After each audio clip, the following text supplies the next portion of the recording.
প্রিয় দর্শক, আসসালামু আলাইকুম। আমরা একদম আমাদের ঝাউ ক্ষেতের ভিতরে আসছি, ব্রহ্মপুত্র নদের মাঝখানে কাডিয়ে তোলার জন্য। আমাদের স্থানীয় ভাষায় যেটাকে বলা হয়, একদম প্রাচীন পদ্ধতিতে বলতে গেলে বলা হয় যে বছরের পর বছর এভাবে চিংড়ি শিকার করে আসছে আমাদের স্থানীয় জেলেরা। আমরা এখন আপনাদেরকে একটা কাডিয়ে তুলে দেখাবো, আসলে এটাতে কি মাছ পড়ছে সেটাও দেখাবো আপনাদেরকে। এখানে মোটামুটি পানি 5-6 ফিট।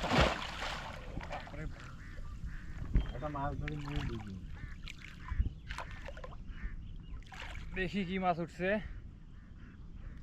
প্রিয় দর্শক, চিংড়ি মাছ একটা উঠছে, দেখেন মোটামুটি বড় সাইজের চিংড়ি মাছ।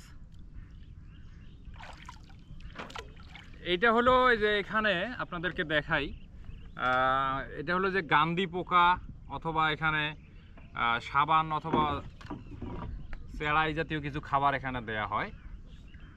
এটা স্রোতের বিপরীতে এইভাবে রাখা হয়, পরে চিংড়ি মাছ এই সাইড দিয়ে ঢোকে। এটা দুইটা পাড়া আছে, একটা সামনে একটা পিছনে।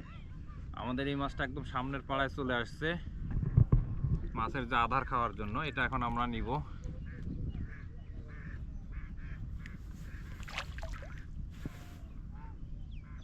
দেখেন মোটামুটি বড় সাইজের চিংড়ি মাছ।